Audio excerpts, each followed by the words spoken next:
All right, I'm Maribel. This is James. James and I / Coop just met yesterday. And although I have a long history with HPE, I had not encountered James in the past. We discovered we have something in common. We were both only children, which is actually fairly rare, right? Except now you have 3 boys, so and that I was actually a third changed generation only child, so that's even rarer than one This is generation. true. This is true. So that's a little bit of our history and what we like to do. Coop actually has the distinguished title of being a chief technologist and a futurist. So I always think the concept of a futurist is really interesting. Like, so what do futurists do and what do they think about? So I thought we just might start our dialogue with opening about, if you are a futurist, what do you think's going on in mobile, and what does the future have in store for us? I think the desktop and the mainframe's coming back. Oh, hey. Well, that's a rousing way to start the afternoon. So I think that it was really exciting last night to hear you talk and others talk about mobile is not about phones. You don't know how many times I have been with customers. I got to have a mobile strategy, and I would ask the question, what do you mean? And I think I shared with you that frequently, whenever conversations were not going well, I would just lay my phone down on the table and ask it to move. And then people realized that I was slightly crazy, I suppose. But I think everybody in this industry is slightly crazy, correct? Yeah. But it really proved the point that it's really about being mobile across devices, and not only being mobile across devices, but being mobile across time, space, and communities. So one of the areas that I'm working on right now is I have a fundamental belief that all of us as individuals do lots of things every day. I'm a dad. I work for Hewlett Packard Enterprise. I sit on a couple of different charity boards and do some charity work. All of those are independent roles, and helping my kids do homework is also another role. So how do we as individuals participate in all those communities, irregardless of the range of devices that we might be using? Sounds like an identity problem. Sounds like a multi-identity problem, right? Multi-personality disorder or something with all the different identities. And I think that what we have to look at in the future is how do we do that very seamlessly? How do I participate in a community in a transparent fashion? How does the community apply the appropriate security controls to protect what's important to the community, and how do we put communities together, and then how do we disband communities on demand? And that's sort of the evolution of where I think mobility is going to go beyond personal analytics or robots, bringing in all the big data. Is how do we start making those decisions? How do we start empowering the communities? And how do we get rid of some of the arbitrary walls that we still have? I thought the gate last night, I can't remember the gentleman who had the gate that people were driving around. But that happens every day in your life with different aspects. And at some point in time, we need to empower the users to do the right thing for the community in which they're participating in and make that a very seamless experience. So you just threw out a term there, personal analytics. Mm-hmm. Can you tell us what you mean by that? Yeah, so I have I guess a fundamental belief, and especially maybe in the U.S. during election season, that the term robot may not be the one that a lot of people in the U.S. or around the world resonate with. They think robot equals replacement, and so personal analytics, in my mind, can be synonymous with robots from Google, Microsoft, or whomever, but I think that personal analytics is taking the analytics out of the data center. We still need data scientists. We still need people who do Hadoop and Vertica and all the big analytics, but the value to the business comes whenever individual employees can discover something new. And we spend a lot of time today restricting people. The phrase last night that caught my head was, IT has a tendency, cybersecurity has a tendency to say no, N-O, rather than empowering, K-N-O-W. And I think that we've got to get past that in the IT industry. We really need to start thinking about the value proposition that IT and security brings to the shareholders rather than assuming people were born before computers, because that's no longer the case. And I spend, every spring I spend, I don't know how many hours a week working with college students working on a master's degree, sort of mentor them, guiding them through the whole process in information services class. And I can say that even in the span of 7 years, the talent, the knowledge, the capability has probably more than doubled in that span, let alone the past 20 years, or a little bit longer, 20 years with my oldest son. So we really need to take advantage of that and not be restrictive. And if somebody really needs high-touch support, we ought to be in a position to provide that. So is that part of the personal analytics? I mean, it strikes me that we're coming back to, it seems like in all the discussions we've had, there's a severe underpinning of security. So what does that look like? Does that look like today's existing identity? Does it look like multi-factor authentication? You know, what should people be thinking about in order to enable the next generation of mobile to happen? Yeah, I think my advice to many customers that have asked me that question is you need to take a deep breath and start asking yourself some fundamental questions.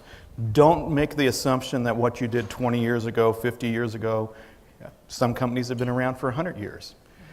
Things went into the vault at night. Not everything went into the vault. Things that were important to the company went into the vault. And somewhere along this journey in the past 100 years, as technology has come out, we have lost focus on what is important to the company. I'm a big believer in exploration, that we should be empowering employees to do different rather than being restricted. I'm a big believer in if it's something that can be automated, maybe a robot or personal analytics, things that can be very repetitious. We ought to let computers do that. We should protect things that are important to organizations, and we fundamentally need to change how we do that. Don't want to offend any CISOs in the room, but the whole notion of device encryption, that was good about 10 years ago. Today, as soon as you encrypt a device, if you don't restrict people from using USB, email, Dropbox, or any other file sharing technology, that device encryption is pretty much useless because data does not set at rest anymore.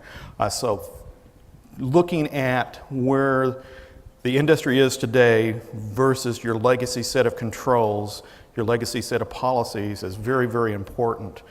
Simple things like in the Windows space, turning off Cortana on a Windows notebook, but leaving Siri enabled on an iPhone whenever both can run Office applications, in my mind, is very obtuse. And I have yet to find a CISO to explain why you turn Cortana off on a Windows notebook, but it's okay to have Siri on your iPhone that's in your pocket with you all the time. So just need to think different. Okay, so that sounds good. Any questions from the audience? I don't know if Spencer has a mic out there, but Spencer, are you out there? Any questions? Okay, so I'll go back. I know that some people in the audience might actually be thinking, so HPE, mobile futurist, is HPE in the mobile business? We would say that we're definitely in the mobile business. We manage something over 1 million devices, if you want to talk about managing devices. But as we talk about that pioneering that you put forth last night, I think HPE is very much leveraging that story with big data, analytics, security, and empowering the user, it being very much a mobile story. So do we make mobile devices?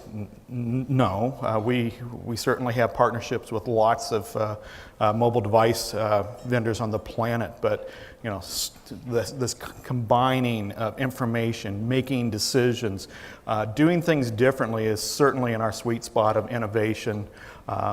Going forward after the company split from HP Inc.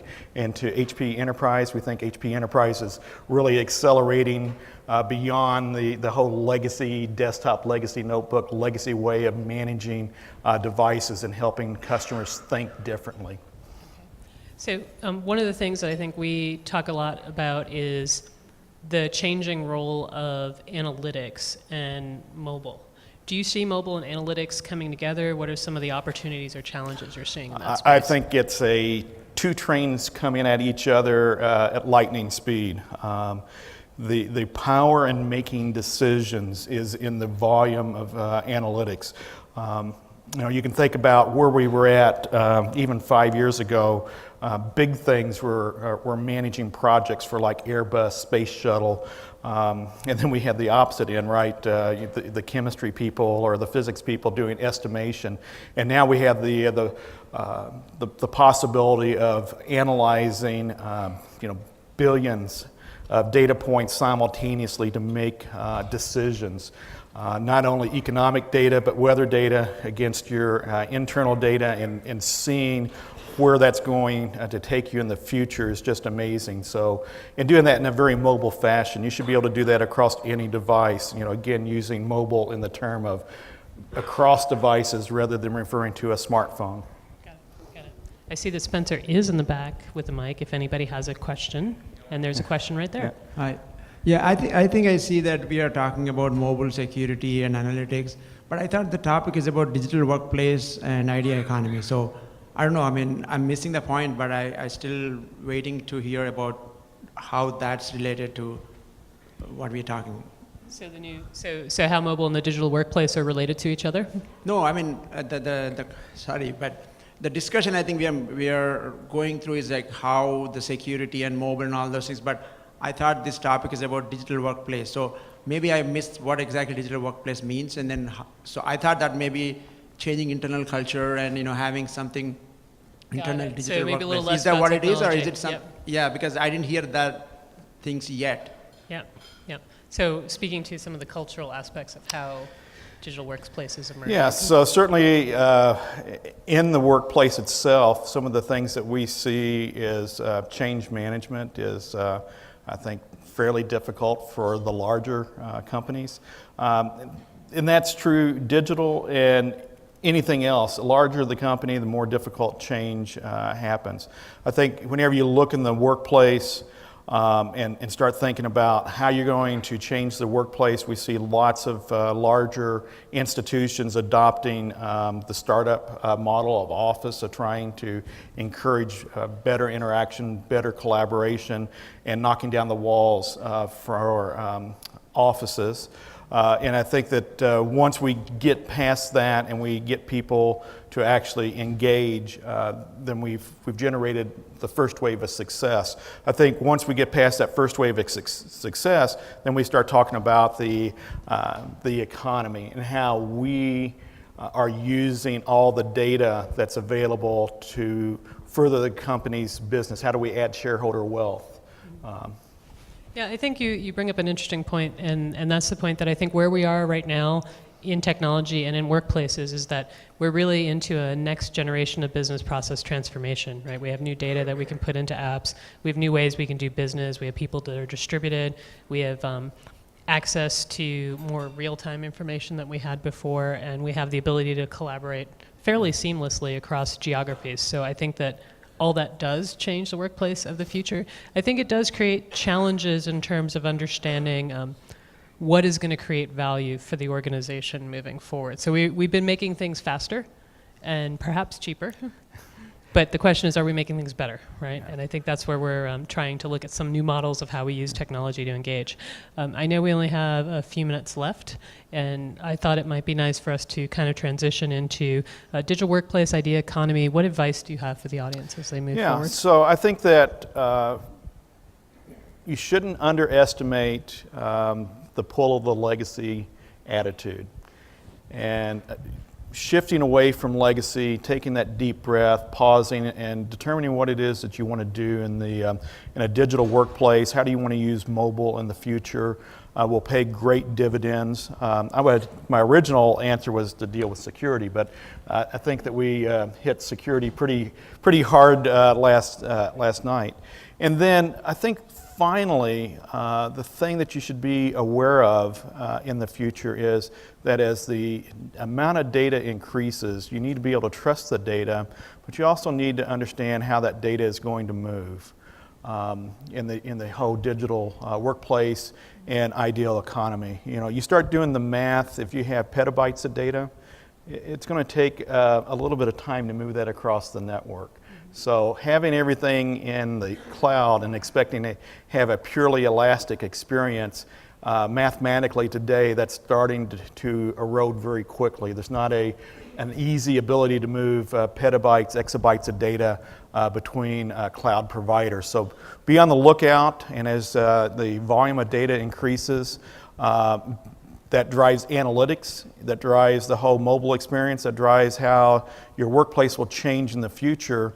But you need to start asking yourself questions about, are we bending the laws of physics? And right this second, no one's really proven how you bend the laws of physics on copper networks. So. I think we go back and forth. It's a swinging pendulum, right? We're going to decentralize all the data. We're going to centralize all the data. So that makes a lot of sense to me. Yeah. So next year, if you're sitting in this chair, are we going to be talking about mobile? Are we going to be talking about digital workplace, digital transformation? Or is it going to be a different set of topics? I think we're very serious next year. 12 months from now, I think the word mobile is starting to edge its way down. And I think we're going to be talking about robots, what I would call personal analytics, how we start looking at things that employees do that are highly repetitive, that takes machine learning. I always look at this data set, and based upon these factors, I make a decision in this way. And we're going to start taking that and making it available to the average employee, rather than that being, go down in the basement whenever I was first entering the business, knocking on the door and asking for a report, and somebody writing something in COBOL, and 6 months later, that was the wrong answer. We had spreadsheets that changed the world. I think this whole notion of personal analytics is also going to revolutionize. So I think that's probably where we'll be discussing next year, is that collision of the large-scale analytics, the mobile philosophy, and how that empowers employees. So basically, we're making it so that people have a new set of tools to serve themselves. Absolutely. And really focus more on creativity, I think, is what we're looking at, and changing the business processes and workflows and not focusing on the mundane tasks. Be surprised how many employees don't want to be bored at work. Shocking. Well, Coop, thank you so much for your time and attention. And Coop will be here later if you want to speak with him over some of the breaks or dinner this evening. Round of applause.